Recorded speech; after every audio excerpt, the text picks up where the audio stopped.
గురుగారు, ఇప్పుడు పంచదశి మహామంత్రం అంటే పంచదశి మహామంత్రం అనేది ఏమిటి? అది ఎలా ఉద్భవించింది? దాంట్లో ఎన్ని అక్షరాలు ఉంటాయి? 15 వాళ్ళకి కొంతమంది విచిత్రంగా ఇది పంచదశి అంటారు.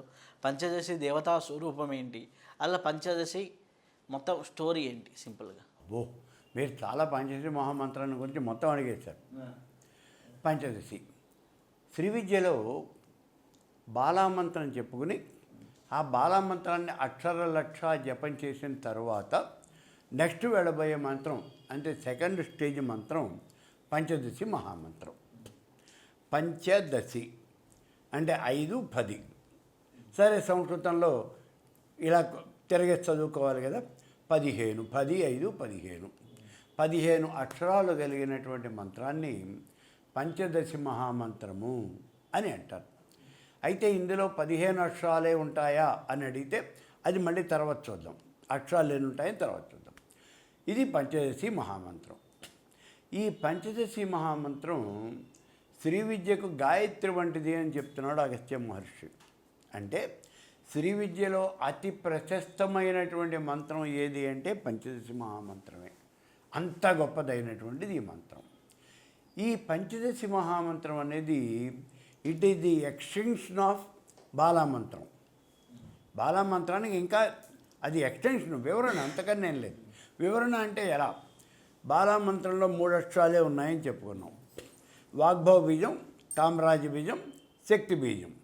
ఈ 3 బీజములు కూడా 3 కూటములుగా అయినాయి పంచదశికి వచ్చేప్పటికి. వాగ్భవ కూటమి, బీజం కాస్త కూటమైంది. వాగ్భవ కూటమి, కామరాజ కూటమి, శక్తి కూటమి, ఇలా 3 కూటములుగా తయారైనాయి.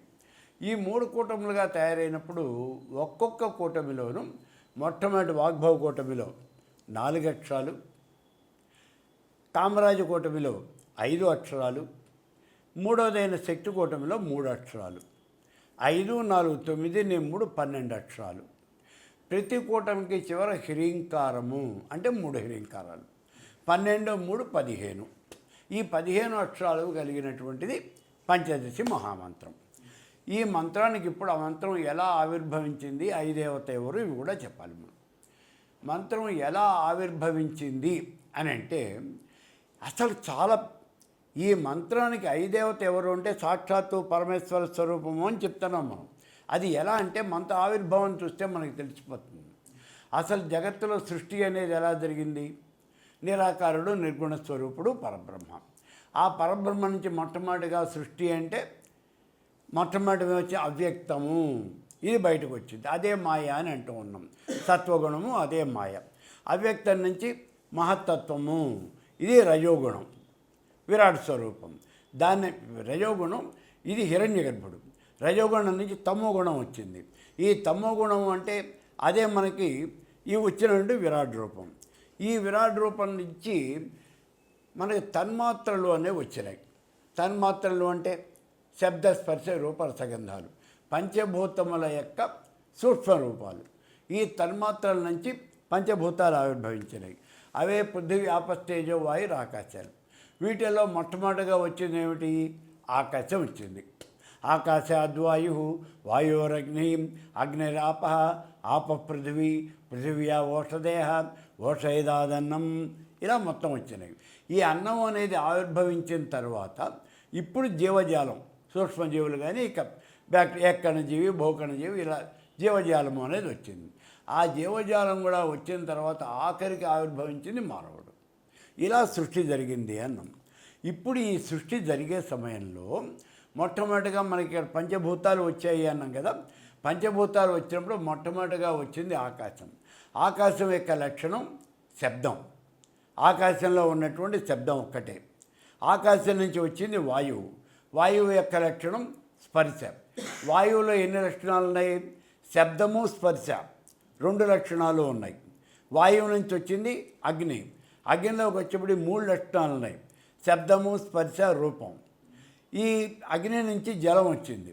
ఇందులో శబ్ద, స్పర్శ, రూప, రసాలు 4 ఉన్నాయి. దాని నుంచి భూమి వచ్చింది. ఈ భూమిలో 5 లక్షణాలు ఉన్నాయి: శబ్ద, స్పర్శ, రూప, రసగంధాలు 5 లక్షణాలు వచ్చినాయి. ఈ 5 లక్షణాలు వచ్చేప్పటికి ఇవి ఉన్నటువంటి లక్షణాలు. మొత్తం ఎన్ని లక్షణాలు అయినాయి మనకి? 5, 4, 3, 2, 1. ఆకాశంలో 1, భూమిలో 5. 5 దగ్గర నుంచి 1 దాకా మొత్తం లెక్కేస్తే 5, 4, 9, 3, 12, 2, 14, 1, 15. ఈ 15 లక్షణాలే పంచదశి మహామంత్రంలో ఉన్నటువంటి 15 బీజాక్షరాలు. అది పంచదశి మహామంత్రం ఎలా ఆవిర్భవించింది అంటే వాటి నుంచి ఆవిర్భవించింది. కాబట్టి ఇప్పుడు మనకేమవుతుంది, పంచదశికి దేవత ఎవరు అనే మాట మీరు అడగక్కర్లేదు. అది ఆవిర్భవించిందే పంచభూతాల నుంచి కదా. కాబట్టి దానికి దేవత ఎవరై ఉంటారు? పరమేశ్వర స్వరూపం, పరమేశ్వర. ఆవిడనే సాకార బ్రహ్మ, నిరాకారము నిర్గుణమైనటువంటి వాడు పరమేశ్వరుడు. ఆ పరమేశ్వరుడికి ఒక ఆకారం కనుక కలిగినట్లయితే ఆ ఆకారం ఏదవుతుంది మనకి? సాకార బ్రహ్మ. అదే ఆవిడే మహాత్రిపుర సుందరి అనబడుతూ ఉన్నది. కాబట్టి ఇక్కడ ఆ పంచదశి మహామంత్రానికి ఐదేవత ఎవరు అంటే మహాత్రిపుర సుందరి. అది కూడా ఎలాగా అంటే ఈ మంత్రంలో ప్రతి అక్షరానికి మనం ఓ దేవతని చెప్పడం జరుగుతోంది. మంత్రం ఏమిటి అసలు? క, ఏ, ఈ, ల, హ్రీం. ఇది మొట్టమొదటి కూటమి. హ, స, క, హ, ల, హ్రీం 6 అక్షరాలు రెండో కూటమి. స, క, ల, హ్రీం 4 అక్షరాలు మూడో కూటమి. అంటే 5, 6, 4. 5, 6, 11, 4, 15. ఇప్పుడు మొట్టమొదటి కూటమిలో ఆ ఉన్నటువంటి దేవత ఎవరో చూద్దాం. ప్రతి అక్షరానికి ఓ దేవత ఉంది. ఎవరు? కకారో బ్రహ్మరూపస్య ఏకారో బ్రహ్మ భారతీ మతం. బ్రహ్మ భారతి అంటే వాణి హిరణ్యగర్భుడు. కకారానికి బ్రహ్మ, ఏకారానికి భారతి. అలాగే కాయే ఈకారో విష్ణు రూపస్య లకారో పృథివీ మతం అంటే విష్ణువు, పృథివీ, భూదేవి. ఇవి 2. మరి మిగిలింది హ్రీంకారం. హ్రీంకారంలో హకారము, రకారము 2 ఉన్నాయి. అందుకని ఇక్కడ హకారో రుద్ర రూపస్య రకారో రుద్రాణముచ్యతే 3వ వాళ్ళు. కాబట్టి మొత్తం మీద మొట్టమొదటి కూటమిలో దేవతలు ఎవరు? 6. వీళ్ళెవరు? త్రిమూర్తి ద్వంద్వం. వాణి హిరణ్యగర్భులు, లక్ష్మీనారాయణులు, ఉమామహేశ్వరులు. వీళ్ళు అంటే త్రిమూర్తి ద్వంద్వం. సృష్టి స్థితి లయాలకు అధిపతులైనటువంటి ఆ త్రిమూర్తి ద్వంద్వం వాళ్ళు ఇక్కడ. అలాగే రెండవ కూటమిలో హ, స, క, హ, ల, హ్రీం. హకారం 2 సార్లు వస్తుంది. హకారం హ, స, క, హ 1వ అక్షరం 4వ అక్షరం వస్తుంది. అందుకని ఈ 2వసారి వచ్చినటువంటి 4వ అక్షరాన్ని తీసుకెళ్ళి 3వ పాదం దగ్గర, 3వ కూటమి దగ్గర ముందు పెట్టండి అన్నారు. 3వ సకల హ్రీం కదా, అక్కడ పెట్టండి అన్నారు. ఎప్పుడైతే ఈ హకారాన్ని తీసుకెళ్ళి అక్కడ పెట్టామో అది హసకల హ్రీం అవుతుంది. ఇది కూడా హసకల హ్రీమే అవుతుంది. అప్పుడు 2, 3 కూటములు 2 కూడా ఒకటే అవుతాయి, హసకల హ్రీం. ఇప్పుడు మళ్ళీ హకారో బ్రహ్మరూపస్య సకారో భారతీ మతం. ఇలా ఈ అక్షరాలన్నీ కూడా వాణి హిరణ్యగర్భుడు, లక్ష్మీనారాయణులు, ఉమామహేశ్వరులు. మళ్ళీ ఇక్కడ 2, 3 కూటాలకు కూడా అర్థం ఎవరు అంటే త్రిమూర్తి ద్వంద్వమే. కాబట్టి పంచదశి మహామంత్రంలో ఉన్న ప్రతి అక్షరానికి కూడా దేవతలు ఎవరు అంటే త్రిమూర్తి ద్వంద్వము. కాబట్టి ఈ మొత్తం మీద 5 దేవత ఎవరు? వీళ్ళని సృష్టించినటువంటి దేవత ఎవరు? మహాత్రిపుర సుందరి. సాకారం చెప్తే మహాత్రిపుర సుందరి, అదే నిరాకారం చెప్తే నిరాకారుడు, నిర్గుణ స్వరూపుడు, పరబ్రహ్మ. కాబట్టి ఈ రకంగా దేవత ఎవరు అంటే ఆ మహాత్రిపుర సుందరి దేవత అనే విషయం ఇక్కడ మనం చెప్పడం జరుగుతుంది. ఇప్పుడు ఇంకోటి ఏం అడిగారు అందులో?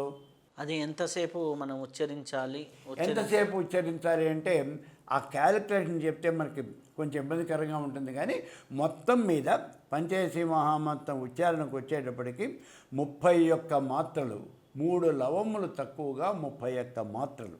లవము అంటే ఎంతకాలం? మనం ఈ తామర పువ్వులో ఉండేవంటి ఆ రేకులు ఉన్నాయి కదా, ఆ రేకులు ఇలా ఒక కట్టగా పెట్టి ఒక పదునైన సూయితో ఒకసారి ఇలా గుచ్చితే ఒక రేకులో గుచ్చుడు పట్టడానికి సూదికి ఎంత సమయం పడుతుందో దాన్ని లవము అని లెక్కబెట్టారు.